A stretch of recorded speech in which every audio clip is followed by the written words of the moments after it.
Good morning. My name is John Eckenrode, and I'm proud to serve as president of the men and women of the Pennsylvania State Corrections Officers Association. I would like to thank the PSCOA members and the members of the community who came to Harrisburg today to stand up for the right thing.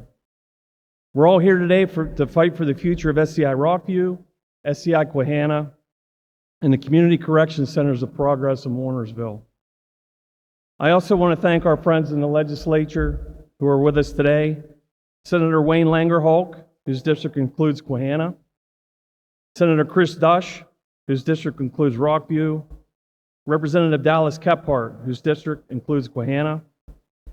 Representative Paul Takak, whose district includes Rockview. Representative Carrie Benninghoff, whose district includes members who work at Rockview and Quahana. And Representative Scott Conklin, whose districts include members who work at Rockview and Quahana. It's important for the public and the members of the General Assembly to understand the ramifications if these facilities close. First, while our department says employees will receive a job at another facility, it's not always as easy as it sounds. There are 4 facilities they've targeted for closure that are at least a one-way, hour-long drive to the closest facility where they could work. The lone exception is Rockview, which is located very close to Benner. There's only one problem. Rockview will have upwards of 466 employees looking for work. Benner only has 39 vacancies. That means Rockview staff who don't get a job at Benner will also be forced to travel an hour one way for a job. Gas isn't exactly cheap these days, so do the math. Our members, dedicated public servants who risk their lives on a daily basis, will now have to spend 2 hours in a car each day away from their families. Their financial reward, an extra $500 each month out of their family budget to pay for gas because our department doesn't help with expenses. Now, our members are forced to make an awful decision. Should I stay where I've raised my children and deal with the extra cost of gas and long hours away from home? Or should I uproot my family and move to another town? The administration at the Department of Corrections in Camp Hill doesn't have to answer a question like this unless it comes with a promotion and more money. The next time they say everyone is guaranteed a job, be sure to read the fine print.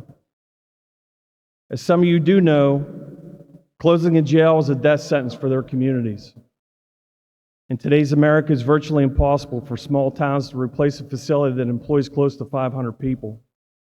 Simply put, these decisions are devastating to the communities the Commonwealth is choosing to abandon. I have to tell you, I'm also worried about the safety of my members if these facilities are closed. In 2018-19, violence in our state prisons was some of the worst I've seen in over a quarter century of service to this Commonwealth. Much of this was due to 21 of 25 prisons being over 90% capacity, including 11 that were over 100. Today, violence has dropped in part because the prison population is spread out more evenly. Last year, only half of all prisons were over 90% capacity, and only 4 were over 100%. In Secretary Harry's recent Appropriations Committee hearing, she indicated that most of the violence in our state prisons was committed in only 7 prisons. She was correct. But what she didn't say was that the most violent 7 prisons were the ones that had the highest capacity. The violent lessons learned from 2018 and 19 are now being forgotten. Closing these facilities will create a potential powder keg of trouble that many of us have hoped was a relic of the past. Saving money at the expense of the safety of our members is too high of a price to pay. In fact, I question if there was even savings to be had. As we all know, budget math can be quite creative. The Commonwealth talks about saving money by closing these facilities, but we know that this is not true. It's just a budget gimmick. For example, according to the recent Senate committee hearing, 3 state-run facilities for individuals with intellectual and developmental disabilities that have been closed since 2018. Continued maintenance and upkeep has run up a $47 million tab for taxpayers and counting. The committee also examined 3 properties that sat vacant for years before being torn down. The state spent more than $115 million maintaining the Harrisburg State Hospital, Allentown State Hospital, and SCI Pittsburgh. Maintaining SCI Retreat, which was closed 5 years ago, also continues to cost the Commonwealth millions of dollars. These closings were pitched as a way to save the Commonwealth money. But as you can see here, taxpayers are spending well north of $150 million on closed properties. This isn't putting money above public safety. This is putting budget gimmickry above the safety and quality of life of our brave corrections employees. Ladies and gentlemen, this proposal by the Department of Corrections is bad for our members' safety and their quality of life. It's also bad for their host communities, and it's also bad for the Pennsylvania taxpayers. Thank you.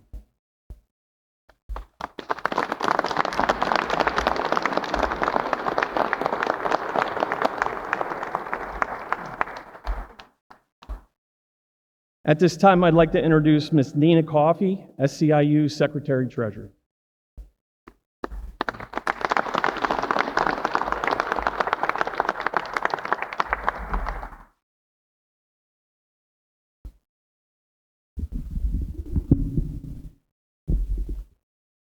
Sisters and brothers, I'm proud to stand with you today on behalf of SCIU Local 668 and the workers we represent inside Pennsylvania state correctional institutions.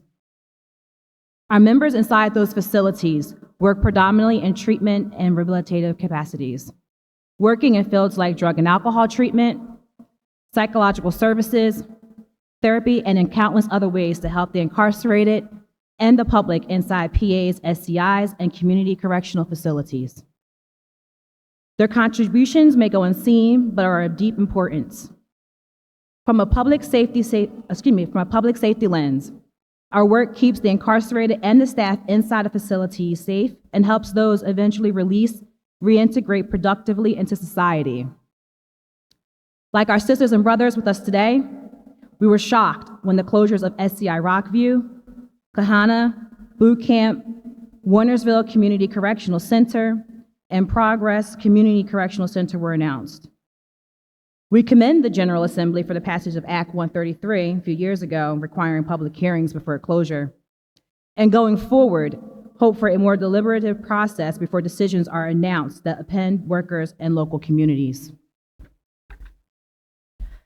These facilities are not only substantial regional employers, but provide an essential role, bridging the gaps between public safety, criminal justice, and rehabilitation. Our members know all too well the critical role these institutions provide. They see the tireless efforts of PSCOA corrections officers as they ensure order and safety within Commonwealth facilities. They see the life-sustaining care SCIU healthcare and ASME correction nurses provide. Our members work alongside them, providing crucial support services to inmates while they are incarcerated and facilitating reentry programs post-incarceration. It's not a job for everyone. Our members deal with difficult and often violent inmates, the wounded families they have left behind, and a complex web of social services. We have had members hurt and hospitalized in the line of duty. Many times, their skilled ability to de-escalate situations has kept inmates and other staff safe. Over time, workers have had to contend with an aging prison population, recognition of inmate mental health needs, and expansion of medication-assisted treatment. Short staffing across corrections has led to long hours, stress, and burnout. The nature of the work leaves many of our workers feeling invisible and deeply underappreciated. But the work keeps the public safe, provides treatment to the inmates in need, and keeps recidivism rates low. We worry that with the closure of more prisons and the possible attrition of additional staff, that we will again see overcrowding and understaffing, leading to worsening outcomes for staff and inmates. With this in mind, fundamentally, correction workers deserve more respect than to have their lives, for many their very life's work, appended by a budget proposal. The closures of SCI Rockview and Kahana Boot Camp will unduly shift the burden and incarceration to other state correctional institutions, creating additional safety risk for corrections employees where inmates are relocated. When we close community correction centers, the supervision and support of those sentenced falls on already beleaguered county social service agencies and prisons, where we also represent workers. If history is any indication, those counties will receive no additional funding or resources to deal with this additional workload. These planned closures force correction workers to choose between long commutes to new locations or quitting the Department of Corrections entirely. With staffing at current levels, we cannot afford to lose workers from the correction system. Moreover, our members who live and work near these facilities maintain the type of vital community ties that are indispensable to the social work arena. By uprooting them, the Department of Correction loses the kind of local connections and knowledge that could mean the difference between a re-entering individual securing housing quickly or not at all. Our workers deserve better, and all those we serve deserve better. Therefore, we ask Governor Shapiro, Secretary Harry, and the General Assembly to rescind these planned closures out of respect for the workforce, the broader criminal justice community, and the local communities that stand to lose. Thank you.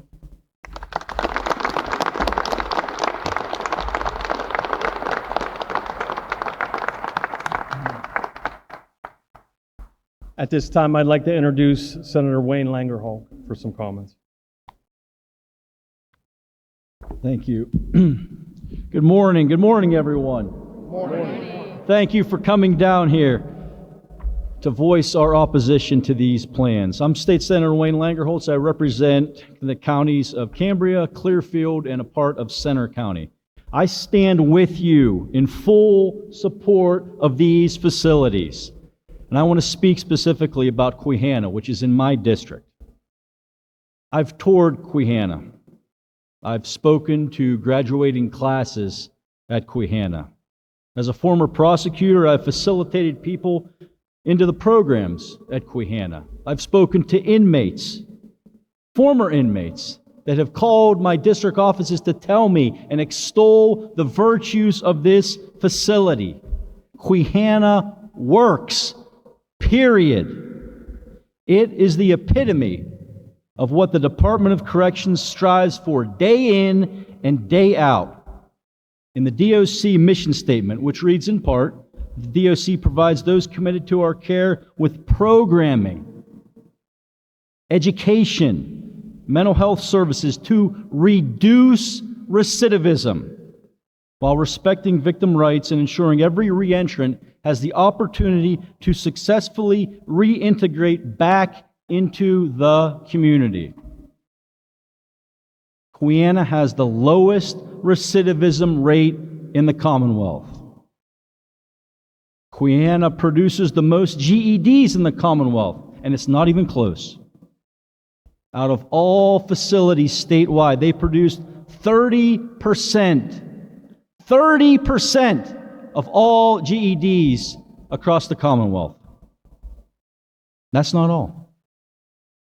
Queehana produces vocational certificates with a very limited staff, I might add. And those that leave will reintegrate back into the community with essential skills. Skills that employers this day and age cannot find. Speaking of the proposed and ill-conceived savings that this is going to generate, Queehana's operating budget is $34 million. Now that might seem like a large amount of money. When you factor in the salary cost of that $34 million, it's $29 million. So we're talking about $5 million just on that level, not to mention the impact that this will have on our communities. Cutting a program just to save a mere $5 million, does that make sense? No, it does not make sense. Queehana is the best kept secret in this Commonwealth, and maybe that's by design. Anyone who's been there knows it is not exactly in a bustling metropolis. It is in the middle of wild lands of Clearfield County. And when I first visited early into my tenure in the Senate, I noticed they did not have any fences around the property. And that got a little bit of attention you may have seen in some of the press releases. One of the guards said, "Don't worry, that doesn't encourage anyone to leave. If they go anywhere, they'll either meet the bears or the rattlesnakes." But more than that, it's a testament to the kind of individual that they're producing from these facilities. One with respect, discipline, and a work ethic.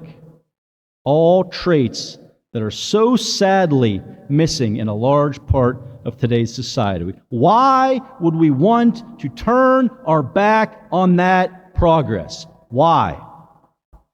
So today we send a message that the decision to close these facilities is short-sighted and ill-conceived. There is a multitude of offerings that they provide. What you do at Queehana and Rockview has a profound impact in keeping with those vital tenets of corrections. Today, we make our voices heard. I don't know if the governor's up there or not, but if he is, we make our voices heard. I encourage all here and all watching to attend the public hearing on April 10th at the Community Alliance Church in Carthus. I am with you. I support you. I stand with you. We will fight against this. We must stop this madness. Keep Queehana alive. Thank you all. God bless you all.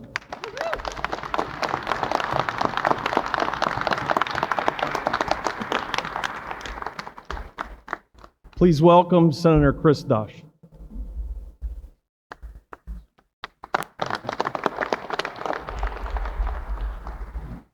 I'm Senator Chris Dush. I have the 25th District, which includes SCI Rockview, and I'm also a former corrections staff member with the inmate records offices at Houtsdale and Chester, as well as my brothers and sisters in the PSCOA from both Houtsdale and up at SCI Forest. You know, recently in New York, they've had a series of problems with assaults on staff, and to the point where the staff just stopped coming in. They had to call in the National Guard in order to protect those facilities and provide security for those inmates. The reason that's important is because when we opened up SCI Forest is when they shut down Pittsburgh for the first time. The way that the department did it was ill-conceived. They ended up having to reopen SCI Pittsburgh again because of the overcrowding. We had inmate populations fluctuate up and down. And right now, with what they're looking at doing, one of the things that really concerns me is the fact that we're going to end up in this same situation yet again, where they've turned day rooms, put cages up and turned day rooms into dormitories. That is not the way you're supposed to operate these correctional facilities. The administration is, over the years, the administrative personnel, you know, we've doubled the size of the central office over the last several years. They're putting a lot of money into high-paying positions down at central office, taking people out of institutions that were like the HR people and recruiting, that kind of thing, taking people out and using lieutenants, paying lieutenants' pay to have people going around to job fairs. We could do some things when it comes to the recruiting, like do the recruiting bonuses like the military used to do. It'd be fantastic. But I got to tell you, Senator Langerholt talked about the boot camp. The boot camp has the lowest recidivism rate. It's half of what the recidivism rate is for the rest of the Department of Corrections. Now, when I asked the secretary, what's the plan? Why are you eliminating success? while we're looking at moving it into one of the SCIs. As Senator Langerholk touched on, one of the big benefits of that, and one of the things that helps, is that it is in a remote location and it is a boot camp. Like Senator Langerholk, I've got people who've been through the program successfully. They're out there. One of them's a minister. It's that kind of thing that they're producing out of that boot camp. And the work camps out at SCI Rockview, the forestry program, we're leaving an awful lot of land right now around SCI Rockview because they've been scaling back on the farming that used to feed much of the Department of Corrections. When you have officers and other personnel out there supervising inmates that are working in the fields, working in the forests, those people are coming back with trades that can be used out in the real world.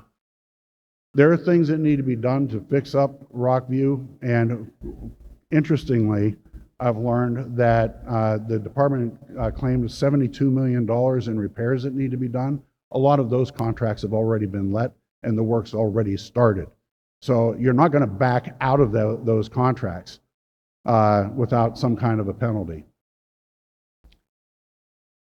They said, well, it's the most expensive. Well, I've learned that it's not. There's one facility here in the Commonwealth that's a third more expensive than Rockview. We're getting a lot of conflicting information, and like I said, my biggest concern is this is ill-conceived just as much as it was with the way that they did SCI Pittsburgh. There needs to be more time. We need to know, and they need to come to us with real answers on what they're looking to do and how they're looking to implement it. Thus far, we haven't received any of that information. My brothers and sisters, I want to thank you guys for coming down here and standing in support of our communities. And God bless. Thank you, guys.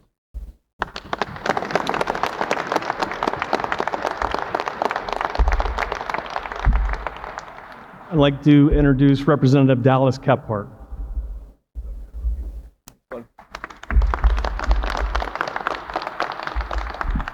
Good morning, everyone. I'm Dallas Kephart. I represent Clearfield and Cambria counties, and I have the fortunate pleasure of representing Quahana Boot Camp, but I also have people that work at Rockview.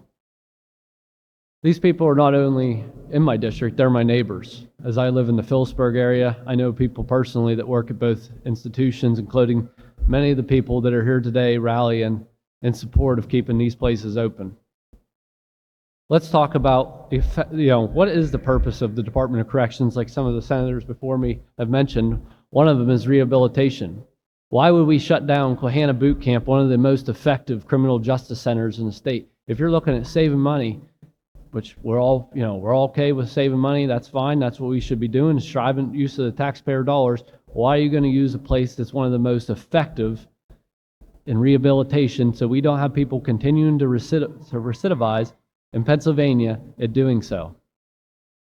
I would also point out that, like was mentioned before, some of the numbers that we have received in this report are not true. It's plainly not true at all. I've been to Quahana Boot Camp many times. In fact, one of the projects they say that they have to do, ironically enough, last summer I had to go in a different way to Quahana Boot Camp because they was doing the project then. So how is it possible that it needs done again? They mentioned that a fence needs put up. Well, the irony in that is when we had a recent meeting at Quahana, the employees there years ago mentioned that, and they said, no, it's not needed. Additionally, I don't know where they're going to go, given that it's the middle of a wild area. I think the last guy, 2 times ago, came back. There's been three people, I believe, in 30 years that have got out of this place, and each time they've been successfully captured and so forth and brought back. If you want to talk about the testament of this place, and how effective it is, I would just point out that people that have been incarcerated at Quahana Boot Camp have reached out to me. For instance, there was a fellow from Drexel Hill, I won't share his name in case he doesn't want it publicly, reached out to me and said, please, he messaged me on Facebook of all places and said, please, do not shut that down. It saved my life. It changed my life. I would not be where I am today if it was not for Quahana Boot Camp.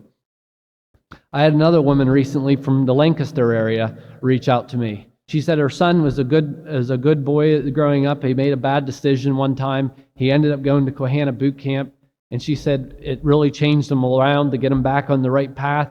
Please do not close Quahana boot camp.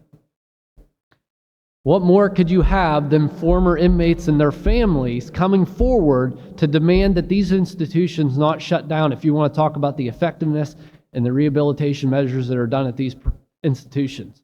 Not to mention the local economic impact of what's going on. I would also, you want to talk about that? We have West Branch School District where Quahana boot camp sits. All they did not get tax revenue, property tax wise from it. They do have employees there, obviously. West Branch School District is in every single level up funding formula there is. They're in the bottom 100 of school, funded school districts from the state. So now we're going to additionally take more, from an economically deprived area, do lots of policies out of this area, but and further put it behind. It does not make sense to do. We need to keep Quahana boot camp open. It will save taxpayer money over the long run, as it is going to rehabilitate people and keep an effective criminal justice center open. We need to stand with our workers here behind us today as well to keep our people safe. The fallacy of this is going to save money. They continue to spend money that was mentioned on prisons that are closed, and they keep them, upgrading them and everything else. They're wasting millions of dollars doing that. Additionally, for the governor, he goes down there and gives a political theater speech at the beginning of February, saying how he's going to spend over $4 billion more of taxpayer money, and then has the audacity to come back after he realizes he don't got the votes for his budget. First thing he decides is cut his public safety. That's the governor's mission. So I stand with the employees behind us. Please, if you're able, if you're watching this, if you're behind me, come on April 10th to Carthus to the DOC hearing and tell them what we really think up there. Also on April 15th, there will be one at Bald Eagle area for the SCI Rockview. I'd urge you to come to that as well. We need to stand with our corrections officers to keep all of us safe on the outside. I don't know if people have ever been on the inside. I know my first time I went to SCI Houtzdale, and I have the privilege of representing them as well. And it's a different experience on the inside, and these guys every day are keeping us safe. So I thank them, and I stand with them today. So thank you all for coming. And let's fight to keep these places open. And I proudly represent Quahana Boot Camp, so thank you.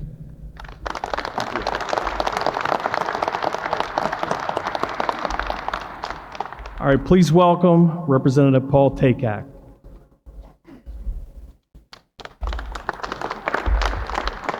Good morning. I'm proud to be here today in support of the Pennsylvania State Correction Officers Association. Thank you for the invitation. As John said, I'm State Representative Paul Takak, and I represent the 82nd District in Center County. That includes SCI Rockview, which is right in my district, right next door to SCI Benner. And the Quahana Boot Camp is just a few miles over the border into Clearfield County. Generations of workers in Center County and the surrounding areas have relied on the jobs from these long-standing institutions. They literally help build and continue to sustain our communities. In fact, the Center County Commissioners recently estimated that the economic impact in Center County would be almost $120 million every single year. And that includes the impact on each of the people who works there, their families, and the communities that they support. So, like many of you, I was shocked and surprised when the Department of Corrections recommended these closures, and we immediately got to work. We're working to investigate and understand the rationale behind these proposed closures and advocate for everyone who's affected. We are absolutely committed to fight like hell to keep Rockview and Quahana open and to find the best solutions for the workers, their families, our communities, and frankly, our Commonwealth as a whole. We've been listening, learning, and asking really tough questions. My office has been flooded with hundreds of emails, letters, phone calls, and I've had literally hundreds of conversations with folks in the community, including many of the folks who are here today. And as been mentioned, almost 100 inmates have also written my office telling us how much the Rockview means to them. I'll speak specifically about that, and how well they're being treated and how it's helping with their rehabilitation and their development and their health care.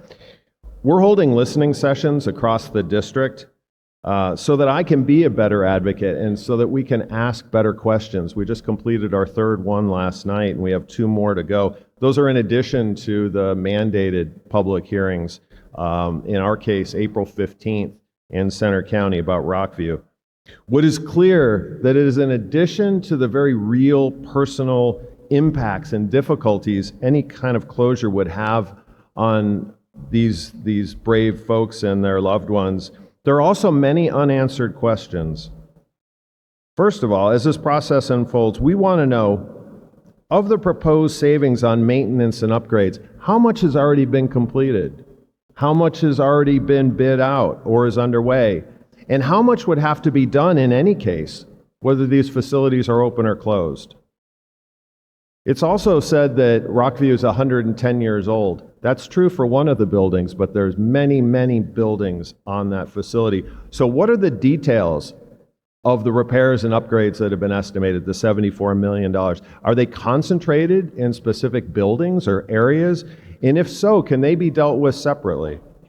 What are the details and the justification for the reclassification and recalculation of operational capacity that was done just in December to calculate how many beds are available? Are they really available?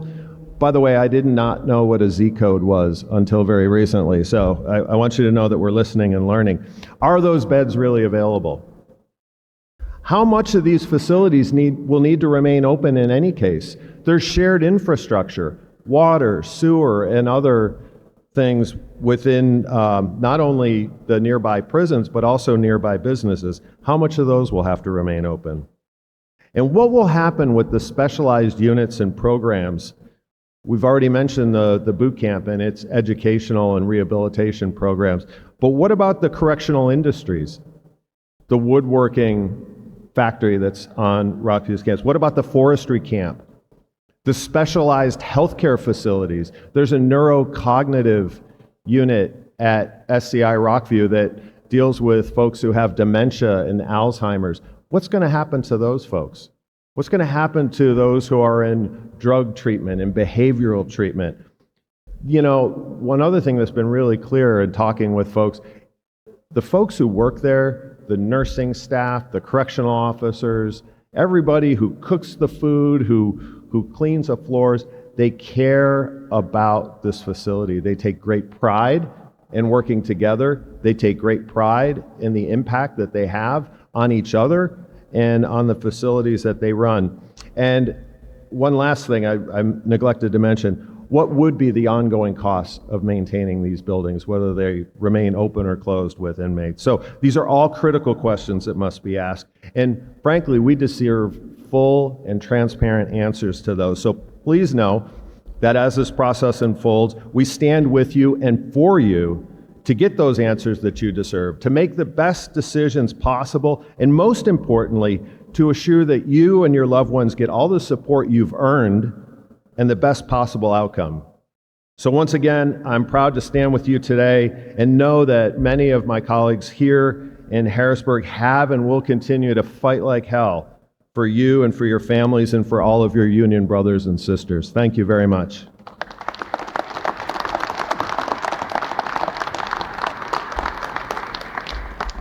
Please welcome Representative Kerry Benninghoff.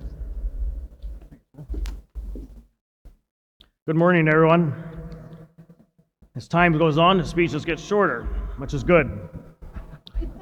As one of the probably only members standing up here at the creation of PCOA, Organized Labor Union, I'm honored to stand with these gentlemen and ladies. They took it amongst themselves to start their own representation. They could speak specifically about their career paths and their colleagues and look out for them. at times when there was terrible abuse that went on and some of our members were terribly attacked. I'm sitting here listening to these different members speaking. Ironically, you have Republicans and Democrats here because we're talking about an issue that isn't partisan. We're talking about public safety, inside and outside. As someone who lives 3 miles away from both institutions of Benner and Rockview, I've thought about that over time and how we quietly live our lives and take for granted that other people are working in some of the toughest blocks in our community. We hear about things that happen out in the community that are dangerous, but we forget that inside every day is a challenge. Every day is a challenge for these men and women who stand before us or behind me in the situation today. I was intrigued. I heard a little one up above there. And I think that little child's chirp periodically and the sound of their voice reminds us that we're talking about families. Families that right now are held in limbo. And why? The common theme I hear today is lack of transparency. Why does a legislature elected by you, the people, to represent you, have to learn that prisons might close in a budget address? For those who live around there, a week later, we are told it is our prison. 2 prisons within 30 miles of each other. What kind of help does that provide for future jobs and for the jobs of those employees waiting there? Employees standing behind me, husbands, wives, sometimes both working there, working opposite shifts so somebody can take care of that little child.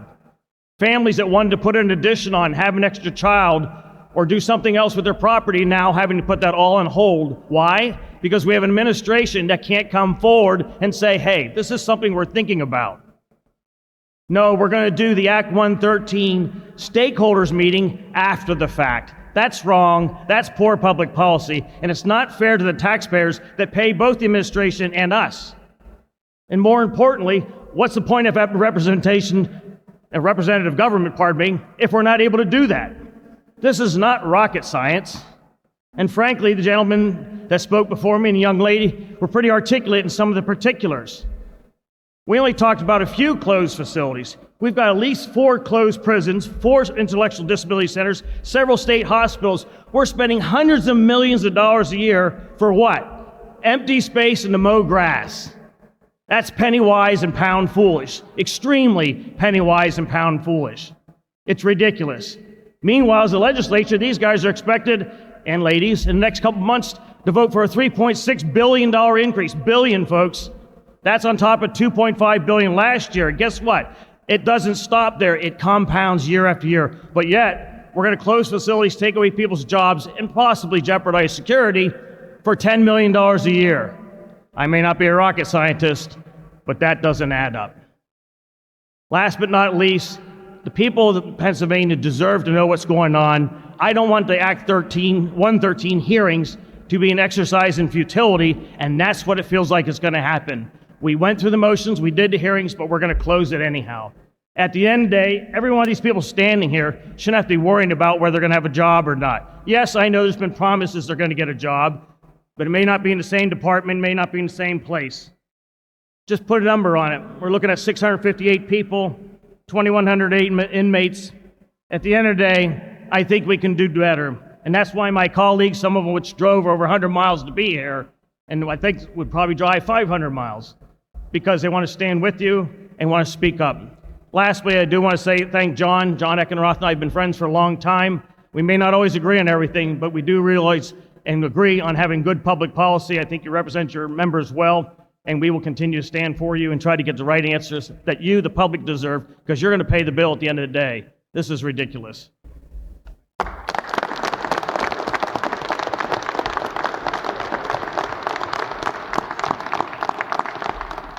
Please welcome Representative Scott Conklin.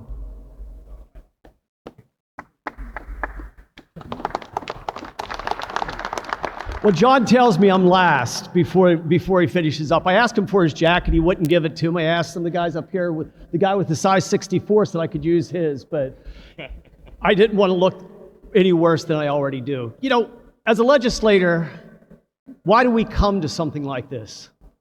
There's many different reasons. For me, it's many different hats. In 1977, I joined the union. I still carry that union card today. My father was union, my uncles were union, my sisters were union, my brother was union.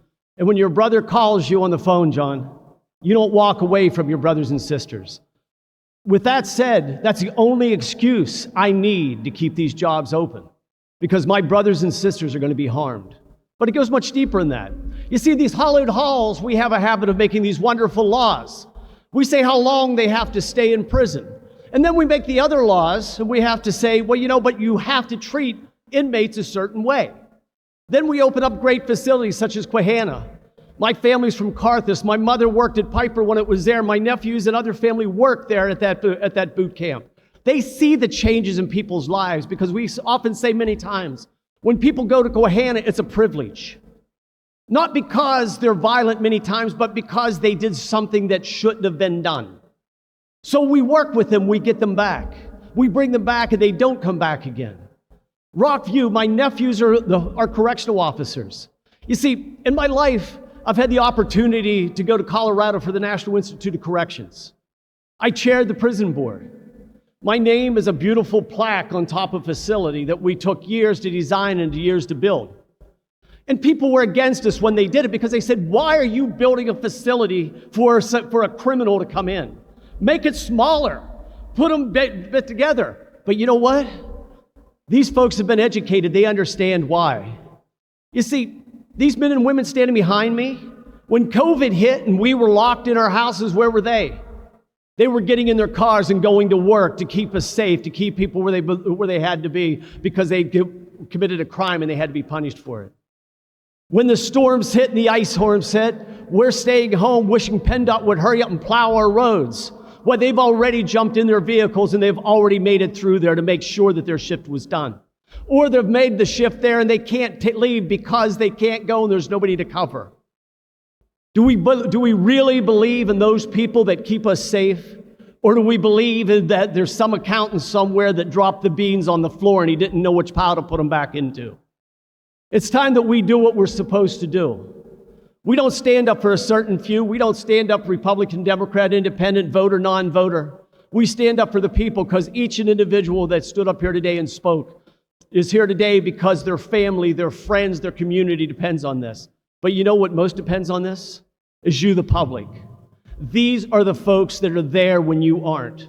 These are the individuals that make that drive because you won't, or can't, or unable to. They're the ones that protect us from those who may have harmed us. For the love of God, please, every one of us, remember why we're here. And most of all, stand up for those who stand there for us every day. God bless you, John. Thank you. Brothers and sisters, thank you. Keep up the work.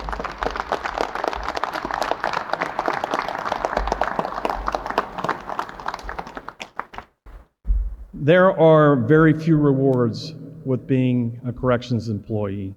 And one of the rewards that we strive for every single day is the ability to walk out of the jail safe. Please don't put a price tag on the safety and the lives of the people, the men and women standing behind me. I'd like to thank everybody for attending today's event. We'll be happy to answer any questions that you have in one-on-one interviews. Thank you very much.